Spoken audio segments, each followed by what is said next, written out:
Vous pensiez avoir touché le ciel avec votre connexion spirituelle, mais en réalité, vous étiez en train de plonger dans les abysses de l'illusion la plus dangereuse qui soit. Cette vérité nue, loin de tout effet de manche, va vous secouer jusqu'au tréfonds de l'âme, car elle a déjà brisé et reconstruit des milliers d'existences comme la vôtre. Laissez-moi vous plonger sans filtre dans l'histoire de Sophie, une femme de chair et de sang dont le parcours va vous serrer la gorge, vous faire monter les larmes aux yeux et surtout vous armer pour ne jamais tomber dans le même piège.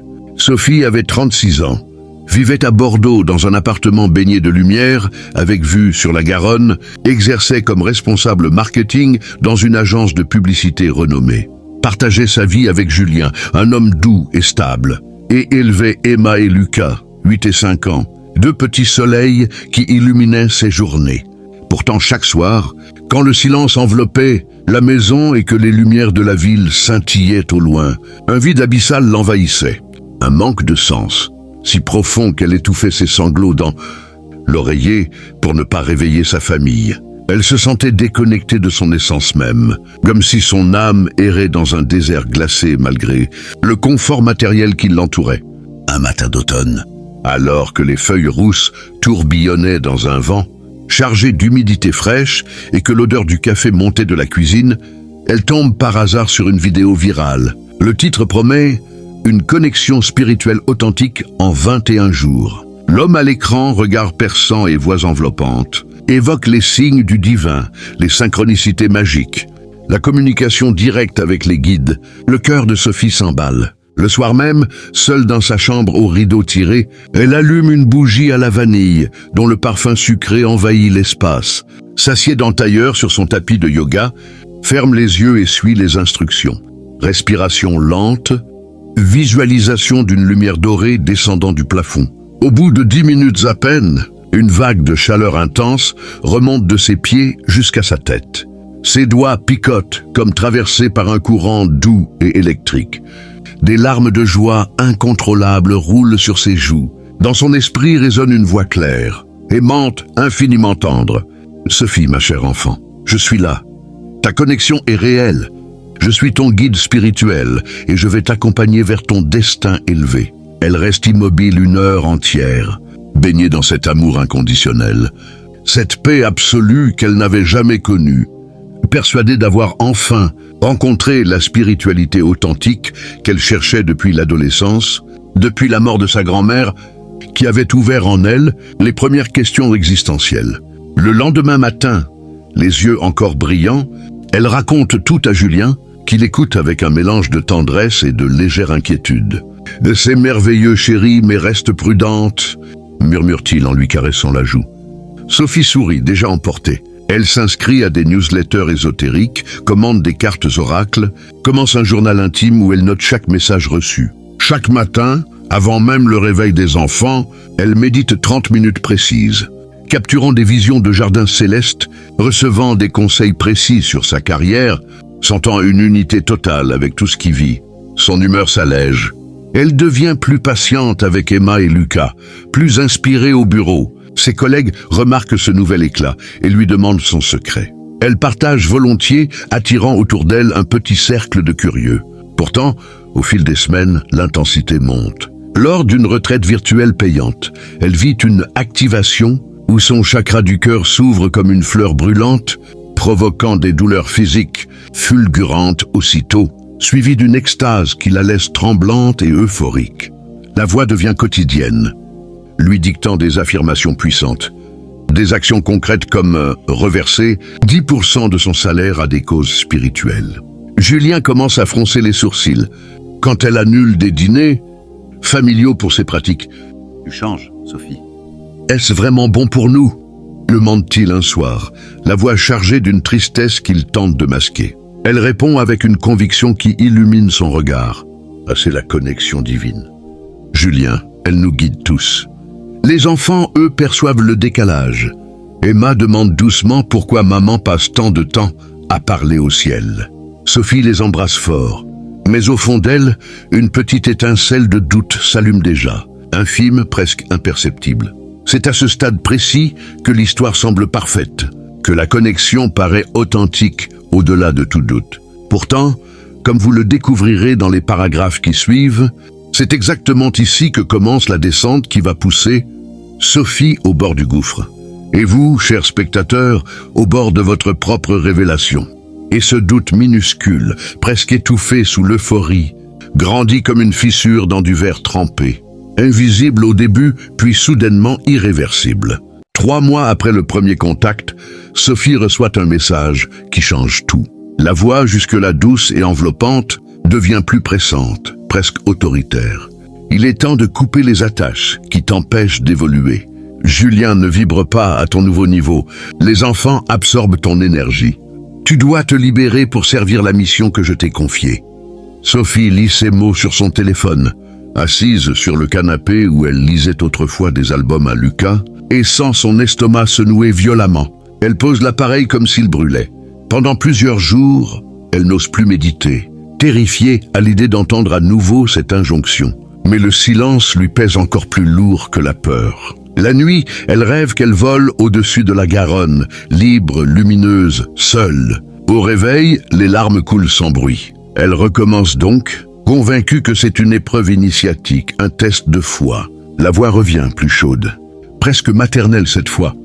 Tu as passé l'épreuve du doute. Maintenant, agis. Sophie commence par des micro-décisions. Elle refuse les invitations de Julien à des soirées entre amis, prétextant la fatigue. Elle réduit les câlins du soir avec les enfants, arguant qu'elle doit préserver son énergie vibratoire. Elle donne sa démission sans préavis à l'agence, expliquant à sa patronne ébahie qu'elle répond à un appel supérieur. L'argent fond à vue d'œil. Les économies familiales s'évaporent dans des stages en ligne à 200 euros, des cristaux de provenance douteuse vendus à prix d'or, des consultations privées avec des channelers qui confirment tous le même diagnostic. Sophie est une âme ancienne, une porteuse de lumière, une indigo crystal starseed en phase d'ascension accélérée. Chaque nouveau titre renforce sa certitude. Julien, lui, assiste à la métamorphose avec un mélange de désespoir et d'impuissance. Il tente une dernière conversation, un soir de décembre où la pluie martèle les fenêtres comme des reproches. Sophie, regarde-nous. Regarde Emma qui pleure parce que tu n'es plus là même quand tu es là. Regarde Lucas qui demande pourquoi maman parle toute seule. Regarde-moi. Je t'aime encore, mais je ne te reconnais plus. Elle le fixe, les pupilles dilatées, et répond d'une voix qu'elle ne contrôle plus tout à fait. C'est toi qui ne comprends pas. C'est toi qui bloques mon ascension. Si tu m'aimes vraiment, tu me laisseras partir. Julien s'effondre en sanglots, chose qu'elle ne lui avait jamais vue. Elle reste immobile, persuadée que cette douleur est nécessaire, un sacrifice demandé par l'univers pour purifier son chemin. Le lendemain, elle fait ses valises. Pas toutes. Juste un sac à dos, quelques vêtements, ses cartes oracles, un gros quartz rose qu'elle serre contre son cœur comme un enfant. Elle embrasse Emma et Lucas en leur promettant qu'elle reviendra. Quand elle sera guérie, les petits s'accrochent à ses jambes, hurlent « Maman, reste !» Elle se dégage doucement, les larmes aux yeux, mais convaincue que c'est pour leur bien supérieur. Julien la regarde partir depuis le palier, incapable de bouger, le visage ravagé.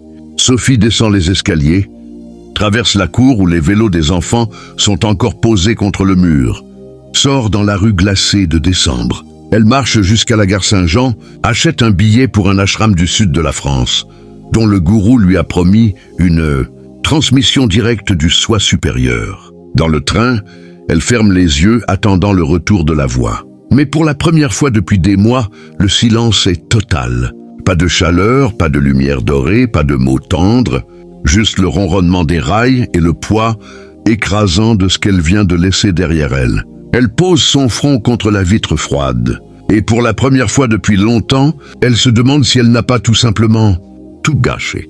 Le silence dans le wagon n'était plus vide. Il était assourdissant, chargé de tous les non-dits qu'elle avait laissés derrière elle.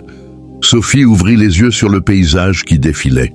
Des champs nus sous un ciel bas de février, des pylônes électriques courbés comme des vieillards fatigués, des gares minuscules où personne ne descendait. Chaque kilomètre creusait un peu plus le fossé entre l'ancienne, Sophie, et celle qu'elle était devenue, ou croyait être devenue, arrivée à l'ashram après 8. Heure de train et un taxi brinque-ballant sur des routes cabossées. Elle fut accueillie par une jeune femme au crâne rasé, vêtue de lin blanc, sourire paisible, mais regard distant. « Bienvenue chez toi, sœur. Le maître t'attendait. » Ces mots firent frissonner Sophie. Enfin, une confirmation tangible. On lui assigna une petite cellule aux murs chaulés, un lit de camp, une couverture rêche, une cruche d'eau. Pas de miroir. Le premier soir, cérémonie d'initiation collective. Une cinquantaine de participants, majoritairement des femmes entre 30 et 50 ans, assises en cercle autour d'un feu de bois, dont les flammes projetaient des ombres dansantes sur leurs visages exaltés. Le maître, un homme d'une cinquantaine d'années aux cheveux longs, grisonnants, barbe taillée, yeux noirs perçants, entre à pieds nus, s'assit en lotus sur une peau de mouton et commença à parler d'une voix grave, presque hypnotique. Il évoqua les âmes éveillées piégées dans des corps ordinaires, les contrats karmiques qui les enchaînaient à des familles de basse vibration, le devoir sacré de se détacher pour rayonner pleinement. Sophie buvait chaque syllabe. Quand il demanda qui était prête à prononcer le vœu de renoncement, elle leva la main la première. Devant le feu crépitant, elle répéta les mots qu'il lui tendait. « Je coupe les liens d'attachement, je rends à la terre les dettes illusoires. Je choisis la liberté de l'âme. » Une vague d'applaudissements, des larmes, des embrassades. Elle se sentit enfin à sa place. Les jours suivants furent une spirale d'intensité. Méditation de 6 heures, jeûne liquide, criasse violent qui faisait trembler son corps pendant des heures. Chant en sanskrit jusqu'à en perdre la voix. Le maître la prit sous son aile personnelle. Lors d'entretiens privés dans sa chambre au mur tapissé de tankas, il posait ses mains sur son front, ses épaules, son ventre, murmurant des mantras qui faisaient vibrer ses os. « Tu es prête pour l'ouverture du canal coronal », disait-il. Sophie accepta tout, les massages tantriques énergétiques, les nuits de veille où il lui demandait de rester nue face à lui pour transcender la honte du corps, les confidences où il lui avouait qu'elle était sa flamme, jumelle venue le rejoindre dans cette vie pour accomplir une mission cosmique. L'amour qu'elle ressentait n'était plus seulement spirituel. Il devenait charnel, fusionnel, divin. Elle se donna à lui sans réserve, persuadée que cette union physique était le summum de la connexion authentique. Pendant ce temps, à Bordeaux, Julien luttait pour maintenir un semblant de normalité. Il emmenait les enfants à l'école, cuisinait des pâtes trop cuites, répondait aux questions déchirantes d'Emma. Pourquoi maman ne répond plus quand je lui envoie des cœurs sur WhatsApp? Il consulta un psychologue qui lui parla de dérives sectaires douces, de manipulation émotionnelle par étapes, de love bombing spirituel, suivi de contrôle total. Julien refusa d'abord le mot secte, trop dur, trop définitif. Mais quand Sophie envoya un message unique après 6 semaines de silence, « Ne me cherche plus, je suis enfin entière, prends soin des enfants pour moi, namasté », il comprit que la femme qu'il aimait avait disparu, remplacée par une étrangère illuminée. Il pleura longtemps cette nuit-là, puis prit une décision. Il allait la ramener. Pas par la force, par la vérité nue. Il commença à réunir des preuves. Capture d'écran des groupes, télégrammes où les adeptes se félicitaient d'avoir transcendé leur famille, témoignages d'anciens membres qui avaient tout perdu avant de s'enfuir, articles sur les dérives de cet ashram précis.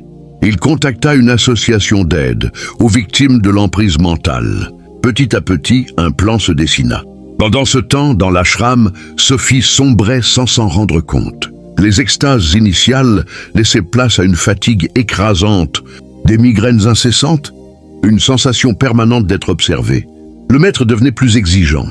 Elle devait recruter de nouvelles âmes, convaincre ses anciens contacts de venir, verser tout l'argent qu'elle pouvait encore réunir. Quand elle osa demander un peu d'intimité pour réfléchir, il répondit froidement « Le doute est l'outil de l'ego. Si tu doutes, c'est que tu n'es pas prête. » Pour la première fois, la peur remplaça l'extase. Elle commença à pleurer en cachette. Dans les toilettes communes, le visage enfoui dans ses mains pour étouffer les sanglots.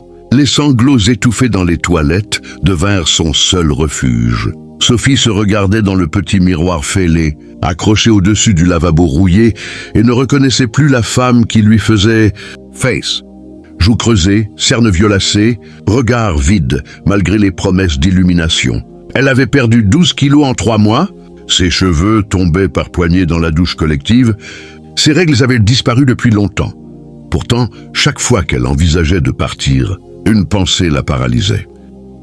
Et si c'était justement l'ego qui me pousse à fuir? Et si le maître avait raison et que je sabotais ma propre ascension par faiblesse? Cette boucle mentale la maintenait captive, mieux que n'importe quelle chaîne. Un après-midi, pendant une méditation guidée en groupe, le maître annonça une nouvelle phase. Le grand détachement collectif. Tous les participants devaient rompre définitivement avec leur passé, supprimer leurs comptes sur les réseaux, brûler leurs photos de famille, rédiger une lettre d'adieu symbolique à leurs proches et la jeter dans le feu rituel. Sophie écrivit la sienne les mains tremblantes. À la lueur d'une lampe à pétrole. Cher Julien, Emma, Lucas, pardonnez-moi de vous avoir aimé trop petit. Mon âme devait grandir au-delà de vous. Je vous rends votre liberté comme vous m'avez rendu la mienne. Je vous aime d'un amour cosmique désormais. Elle plia le papier, le posa sur les braises et regarda les mots noircir, se recroqueviller, disparaître en fumée. Des larmes coulèrent sur ses joues, mais elle les essuya vite.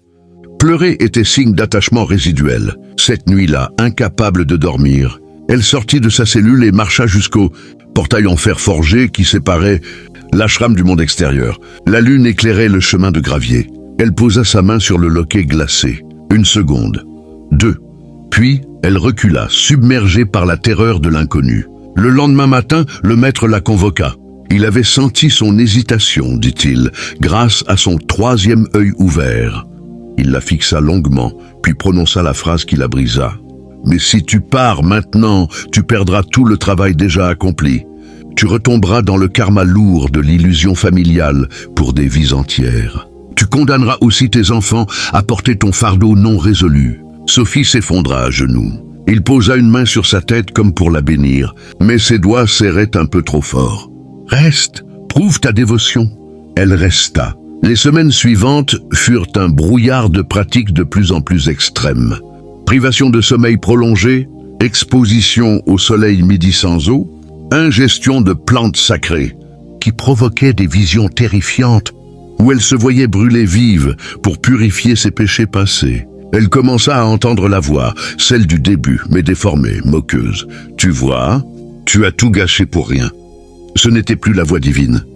C'était son propre désespoir qui parlait. Un soir, pendant une tempête qui faisait trembler les toits de tôle, elle trouva dans la salle commune un vieux téléphone, oublié par un participant parti en urgence. Elle composa le numéro de Julien d'une main fébrile. Quand il décrocha, sa voix la traversa comme un courant électrique. Sophie, juste son prénom, prononcé avec un mélange d'espoir et de terreur. Elle murmura « Julien, je crois que je me suis perdu. » Il ne cria pas, ne reprocha rien. Il dit simplement « Dis-moi où tu es. Je viens te chercher. » Elle raccrocha avant que quiconque puisse l'entendre, le cœur battant à tout rompre. Cette nuit-là, pour la première fois depuis des mois, elle pria.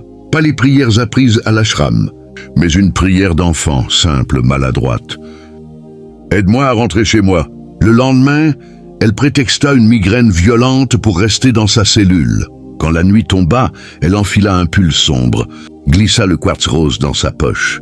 Dernier vestige de son ancienne vie et marcha vers le portail. Cette fois, elle ne s'arrêta pas. Elle l'ouvrit, courut sur la route déserte, les pieds nus dans la boue, jusqu'à ce qu'un camion agricole s'arrête. Le conducteur, un homme d'une 60aine d'années au visage buriné, la regarda sans poser de questions. « Monte, petite. T'as l'air d'avoir besoin d'un lift. » Elle monta, pleura sans bruit pendant tout le trajet jusqu'à la gare la plus proche. Dans le train du retour, serrée contre la vitre, elle regardait défiler les lumières des petites villes et se répétait en boucle. « Je rentre. Je rentre. » Elle ne savait pas encore si Julien l'accueillerait, si les enfants la reconnaîtraient, si elle arriverait un jour à se pardonner. Mais pour la première fois depuis longtemps, elle sentait autre chose que de la peur ou de l'extase. Elle sentait de la vie. Fragile, imparfaite, réelle, le train entra en gare Saint-Jean à l'aube, quand le ciel était encore d'un violet profond, strié de rose pâle. Sophie descendit sur le quai presque désert, sac à dos vide sur une épaule, pieds toujours nus et noircis par la boue séchée de la veille. L'air sentait le sel, le diesel et le pain frais des premières fournées. Elle resta immobile plusieurs minutes, laissant les bruits familiers la réenvelopper. Annonces nasillardes, valises qui roulent, conversations étouffées. Son corps tremblait, pas seulement de froid. Julien avait répondu par un simple message pendant le trajet. « J'attends sur le parking ouest. Les enfants sont chez ma sœur aujourd'hui. Viens quand tu seras prête. » Pas de reproches, pas d'exigence. Juste cette phrase sobre qui lui donna le courage de marcher. Elle le vit avant qu'il ne la voie, adossée à la voiture familiale, bras croisés, barbe de plusieurs jours, regard perdu vers les rails. Quand leurs yeux se croisèrent, il ne bougea pas tout de suite. Puis il s'avança lentement, comme s'il craignait qu'elle disparaisse au moindre mouvement brusque. À 2 mètres, il s'arrêta. « Sophie !» Sa voix se brisa sur la dernière syllabe. Elle voulut parler, mais les mots restèrent coincés. À la place, elle tendit les mains, paumes ouvertes, tremblantes. Il les prit sans hésiter, les serra fort contre sa poitrine. Ils restèrent ainsi, front contre front, respirant le même air chargé d'émotions trop lourdes pour être nommées. Pas de grands discours, pas de larmes théâtrales. Juste ce contact brut, réel, qui disait tout ce que les mots n'avaient pas su dire depuis des mois. Il la fit monter en voiture, posa une couverture sur ses épaules, régla le chauffage au maximum. Pendant le trajet vers la maison, il parla peu. Il raconta les petites choses du quotidien. Lucas, qui avait appris à faire du vélo sans roulette. Emma, qui collectionnait maintenant les pierres magiques trouvées sur la plage. Le chat, qui s'était fait, adopté par les voisins, mais revenait dormir sur le paillasson. Sophie écoutait, les yeux fixés sur le paysage qui défilait, et chaque détail anodin lui revenait comme une caresse sur une plaie ouverte. Arrivé devant l'immeuble, il coupa le moteur mais ne bougea pas. « On peut t'attendre autant que tu veux avant d'entrer. Les enfants ne rentrent que demain midi. On a le temps. » Elle hocha la tête, incapable de parler. Ils montèrent les escaliers en silence. L'appartement sentait le café, le linge propre, la vie qui avait continué sans elle. Julien alluma une petite lampe dans le salon, prépara du thé à la menthe, son préféré avant tout ça. Ils s'assirent sur le canapé, à bonne distance l'un de l'autre, comme 2 inconnus qui se redécouvrent. Elle parla enfin d'une voix rauque hachée. Elle raconta la voix qui s'était tue, les promesses qui s'étaient transformées en chaînes, le maître qui avait pris la place de son propre discernement, la peur viscérale de perdre son éveil, si elle osait partir. Julien écouta sans l'interrompre, les mains jointes entre les genoux. Quand elle eut fini, il resta silencieux un long moment. Puis il dit simplement « Tu es revenu. C'est tout ce qui compte pour l'instant. » Il ne pardonna pas d'un coup. Le pardon ne fonctionne pas comme ça. Il ne minimisa pas non plus. Il proposa juste une chose. On va y aller doucement, un jour à la fois. Et si un jour tu sens que tu as besoin d'aide professionnelle, on ira ensemble. Sophie hocha la tête, les larmes coulant sans bruit. Cette nuit-là, elle dormit dans la chambre d'amis. Porte ouverte, lumière allumée dans le couloir, comme une enfant qui a peur du noir. Le lendemain, les enfants rentrèrent. Emma entra la première, s'arrêta net en la voyant. Lucas, plus spontané, courut vers elle en criant « Maman !» Sophie s'agenouilla, les serra contre elle, sentit leur petit cœur battre follement contre le sien. Emma murmura contre son épaule « Tu sens plus pareil, mais tu sens quand même toi. » Ces mots simples la traversèrent comme une lame douce. Elle comprit alors, avec une clarté douloureuse, que la véritable connexion spirituelle n'avait jamais été dans les voies célestes, les activations fulgurantes ou les vœux grandioses. Elle était là, dans ce contact imparfait, dans ces corps fatigués qui se retrouvaient, dans cette famille cabossée qui refusait de se briser. Cette étreinte maladroite, ces petits corps pressés contre le sien, ce fut le premier contact authentique qu'elle ait vécu depuis des mois. Pas d'une énergie descendante venue d'ailleurs, pas une vibration cosmique, mais de la chair chaude, des larmes salées, des respirations saccadées, des odeurs familières de shampoing à la camomille et de peau d'enfant. Sophie comprit, dans l'instant même où Emma murmura ces mots simples, que la spiritualité qu'elle avait poursuivie avec tant de ferveur n'avait jamais été une élévation au-dessus du monde, mais une fuite en dessous. Elle avait cru toucher le divin en s'arrachant à l'humain. Elle n'avait fait que s'en éloigner. Les jours qui suivirent furent un lent retour à la réalité, fait de silences lourds, de gestes hésitants, de nuits où elle se réveillait en sursaut, persuadée d'entendre encore la voix du maître lui ordonner de repartir. Julien ne la pressait pas. Il préparait le petit déjeuner, emmenait les enfants à l'école, rentrait le soir pour trouver Sophie assise par terre dans le salon, entourée de vieux albums photos qu'elle feuilletait en pleurant doucement. Il s'asseyait à côté d'elle sans rien dire, posait parfois une main sur son épaule. Petit à petit, elle recommença à parler. Pas des guides spirituels, pas des chakras, mais des choses concrètes. La sensation du sable sous les pieds quand elle emmenait Lucas à la plage. Le rire d'Emma quand elle ratait un lancer au basket. La façon dont Julien plissait les yeux en lisant le journal le dimanche matin. Ces détails minuscules, qu'elle avait autrefois jugés triviaux, devinrent ses ancres. Elle consulta une psychologue spécialisée dans les sorties de groupe à emprise spirituelle. La femme, une quinquagénaire aux cheveux courts, poivre et sel et au regard calme, ne la jugea jamais. Elle lui expliqua patiemment que ce que elle avait vécu n'était pas une fausse spiritualité, au sens moral, mais une spiritualité instrumentalisée. Un mélange toxique de besoins légitimes de sens, de vulnérabilité émotionnelle et de techniques de manipulation bien rodées. La voix qu'elle entendait au début, probablement son inconscient, qui cherchait désespérément une issue au vide existentiel. Les synchronicités? Le cerveau humain est une machine à trouver du sens. Et il en fabrique partout quand on est en quête. Les extases? Un cocktail d'endorphine, d'adrénaline et de suggestions collectives amplifiées par le jeûne, le manque de sommeil et les stimulations sensorielles intenses. Rien de surnaturel, juste du très humain, trop humain. Sophie écoutait, oscillant entre soulagement et chagrin. Soulagement de comprendre qu'elle n'était ni folle ni damnée. Chagrin de réaliser à quel point elle avait été manipulable. À quel point elle avait trahi ceux qu'elle aimait au nom d'un idéal qu'elle n'avait jamais vraiment questionné. La psychologue lui posa une question qui la hanta longtemps. Qu'est-ce que vous cherchiez vraiment, Sophie? Quand vous avez cliqué sur cette première vidéo, elle répondit après un long silence, être vue, être aimée sans condition, sentir que j'existais pour autre chose que les factures, les lessives et les réunions Zoom. La thérapeute hocha la tête. Et maintenant, Sophie regarda par la fenêtre. La Garonne scintillait sous un soleil timide de mars.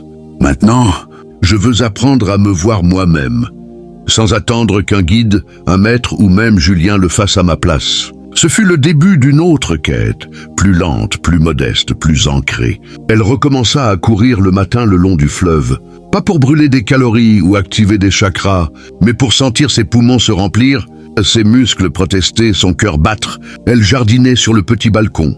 Des herbes aromatiques, des tomates cerises, rien de mystique, juste de la terre sous les ongles.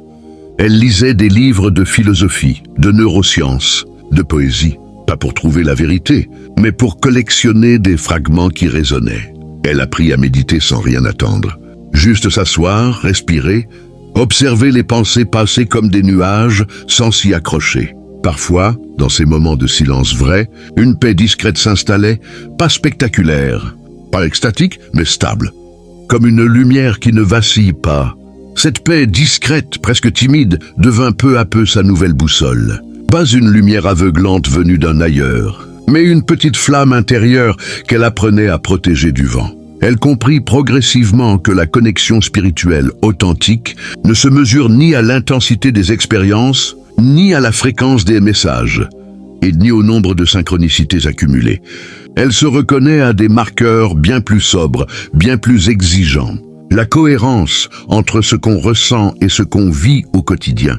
Le respect inconditionnel de la liberté d'autrui, l'absence totale de peur quand on pose des questions dérangeantes, la capacité à rester présent même dans l'ennui ou la douleur ordinaire. Une vraie connexion spirituelle ne vous demande jamais de trahir vos liens les plus sacrés. Elle les approfondit. Elle ne vous isole pas du monde. Elle vous y rend plus vivant, plus attentif, plus tendre. Elle ne promet pas l'immunité contre la souffrance. Elle vous donne la force de la traverser sans vous y perdre. Sophie commença à repérer ces marqueurs chez elle-même, comme on reconnaît des constellations dans un ciel qu'on croyait vide. Quand elle sentait monter l'ancienne, envie de fuir dans une nouvelle, quête spectaculaire. Elle s'arrêtait, respirait, demandait simplement « Est-ce que ça nourrit l'amour ou est-ce que ça le remplace ?» La réponse, presque toujours, était claire. Elle partagea son histoire, pas en public.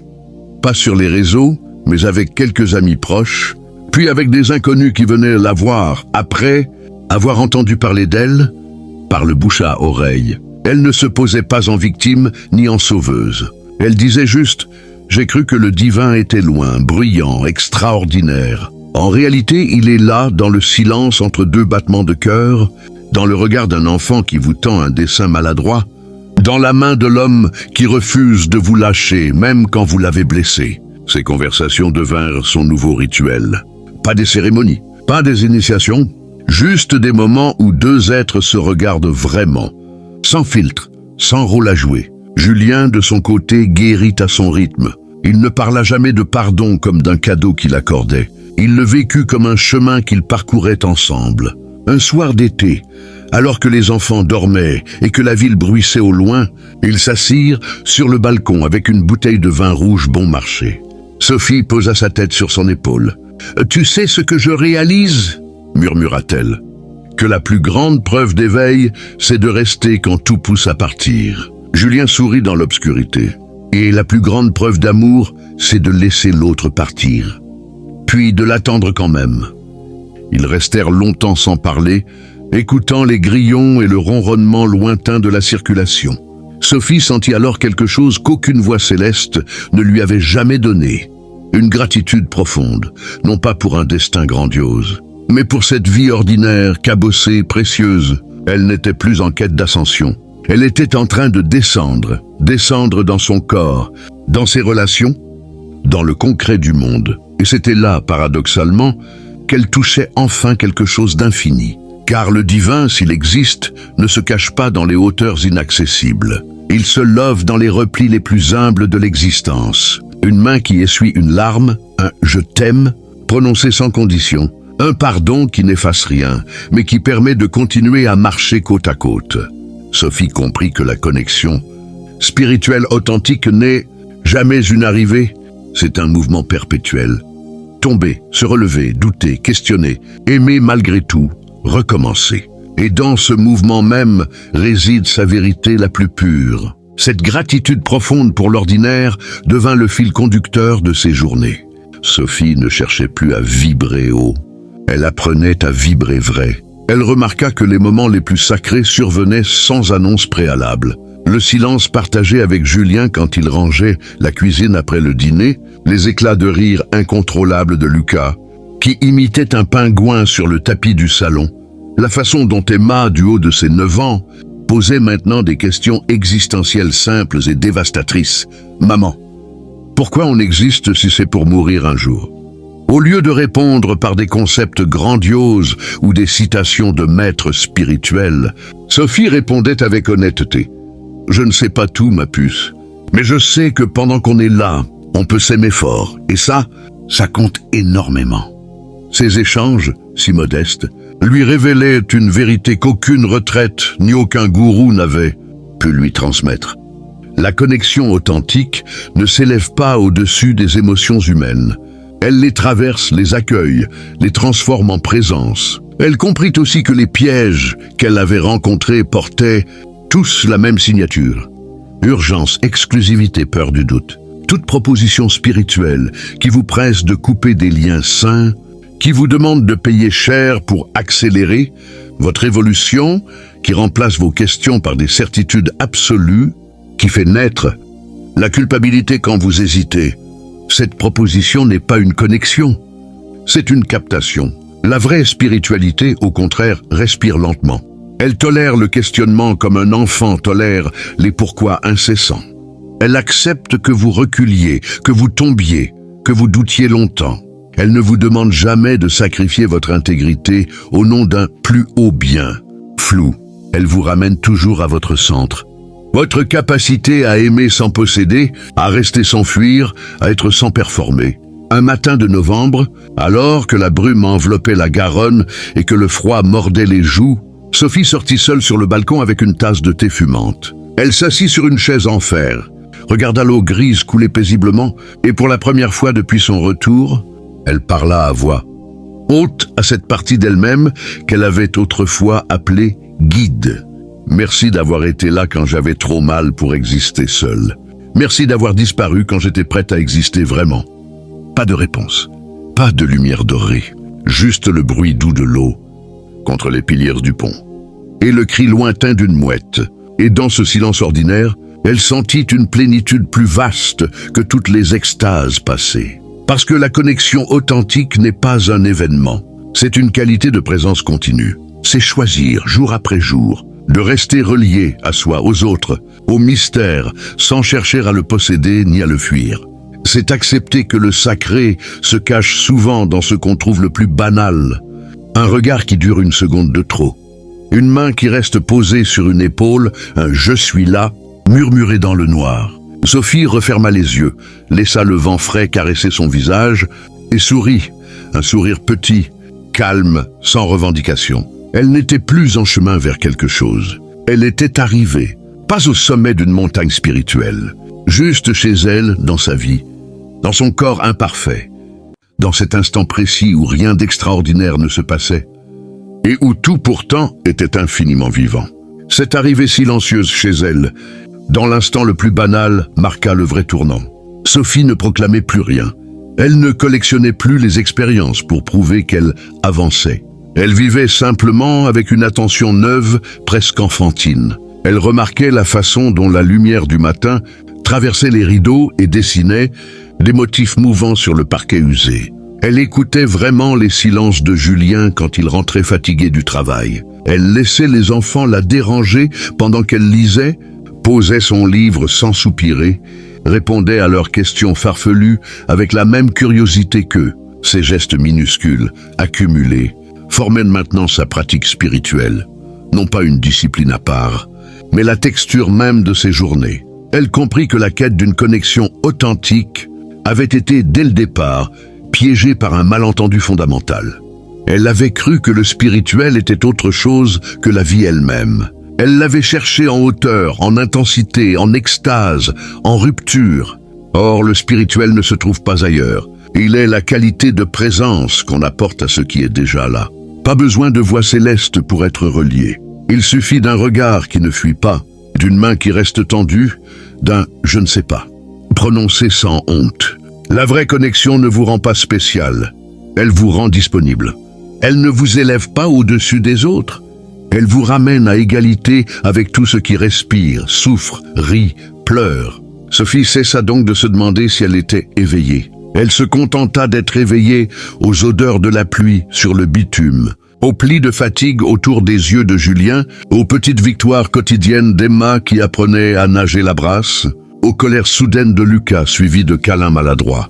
Elle ne jugeait plus ces moments comme trop humains ou pas assez spirituels. Elle les vivait, tout simplement. Et dans cette acceptation radicale, quelque chose d'immense se déployait sans bruit. Une tendresse infinie pour l'imperfection, une reconnaissance muette que chaque être, chaque instant, porte en lui la même étincelle fragile. Un soir d'hiver, alors que la famille était réunie autour de la table pour un repas, sans prétention, soupe de potiron, pain grillé, rires autour d'une blague idiote. Sophie posa sa cuillère, regarda tour à tour Julien, Emma, Lucas, et sentit monter une vague qui n'avait rien de mystique ni de spectaculaire. Juste une gratitude si forte qu'elle en tremblait légèrement. Elle murmura, presque pour elle-même, « Merci d'être là ». Les enfants levèrent les yeux, surpris. Julien sourit doucement, comme s'il avait attendu ce moment depuis toujours. Personne ne répondit. Il n'y avait rien à ajouter. Le silence qui suivit n'était pas vide. Il était plein de tout ce qui avait été brisé, réparé, perdu, retrouvé. Plein de cette vie ordinaire qu'elle avait autrefois méprisée au nom d'un idéal plus grand. Plein, surtout, de la certitude tranquille qu'elle n'avait plus besoin de chercher ailleurs. Ce qu'elle touchait déjà du bout des doigts chaque jour. Et c'est là, dans ce silence plein autour d'une table bancale, que Sophie comprit enfin la vérité la plus nue, la plus dérangeante, la plus libératrice de toutes. La connexion spirituelle authentique n'est pas ce que vous ressentez quand vous fermez les yeux et que tout explose en lumière. C'est ce que vous choisissez de faire quand vous rouvrez les yeux. Et que le monde est toujours gris, cabossé, imparfait, ce n'est pas la voix qui vous appelle enfant de lumière. depuis les étoiles. C'est le silence qui vous laisse face à vous-même sans mensonge. Ce n'est pas l'extase qui vous fait oublier votre nom. C'est la tendresse ordinaire qui vous le rend intact, fragile, humain. La vraie spiritualité ne vous arrache pas à la vie. Elle vous y plonge plus profondément. Jusqu'à ce que chaque respiration, chaque dispute, chaque câlin forcé, chaque larme essuyée devienne le lieu même du sacré. Elle ne promet pas l'évasion, elle exige la présence. Elle ne vous rend pas invincible, elle vous rend vulnérable. Et c'est dans cette vulnérabilité assumée que réside sa force inouïe. Sophie leva les yeux vers Julien, vers Emma qui dessinait encore des cœurs difformes sur sa serviette en papier, vers Lucas qui s'était endormi la joue contre son assiette. Elle ne ressentit aucune vague d'énergie cosmique, aucun frisson divin, aucune certitude absolue, juste une chaleur lente, tenace, qui montait du ventre et se répandait jusqu'aux extrémités des doigts. Une chaleur sans nom, sans origine extérieure, sans promesse d'éternité. Une chaleur qui disait simplement « Tu es là, ils sont là. » Et ça suffit. Elle sourit, un sourire minuscule, presque invisible, le genre de sourire qu'on adresse à la vie quand on a cessé de lui demander plus qu'elle ne peut donner. Puis elle murmura si bas que personne ne l'entendit vraiment. « Je t'ai enfin trouvé. » Pas là-haut. Mais ici. Dehors, la nuit de Cotonou, non. De Bordeaux, peu importe la ville, peu importe le lieu, continuait son bruissement indifférent. Les voitures passaient, les lumières clignotaient, le vent charriait l'odeur du fleuve. Rien n'avait changé. Et pourtant tout avait changé. Parce que la connexion la plus authentique n'est jamais celle qui vous fait quitter le monde. C'est celle qui vous fait y rester, lucidement, douloureusement, joyeusement, jusqu'à votre dernier souffle, en sachant que c'est précisément dans cette fidélité, têtue à l'humain que le divin, s'il existe, se cache le mieux. Sophie éteignit la petite lampe au-dessus de la table. L'obscurité s'installa douce, familière. Dans le noir, elle tendit la main. Julien la prit sans un mot. Leurs doigts s'entrelacèrent. Et dans ce simple geste, banal, silencieux, imparfait, elle toucha enfin ce qu'elle avait cherché partout ailleurs. L'infini contenu dans un instant fini. L'éternel levé au creux d'une main mortelle. La vidéo peut s'arrêter ici. Pas sur un feu d'artifice spirituel. Pas sur une révélation tonitruante. Juste sur ce noir paisible, sur ces deux mains liées, sur cette vérité toute nue. La connexion la plus authentique est celle que vous n'avez jamais besoin de prouver. Parce qu'elle se vit, et quand elle se vit vraiment, elle ne demande plus rien d'autre que d'être vécue jusqu'au bout. Jusqu'au dernier battement, jusqu'à ce que le cœur s'arrête et que l'amour, lui, continue.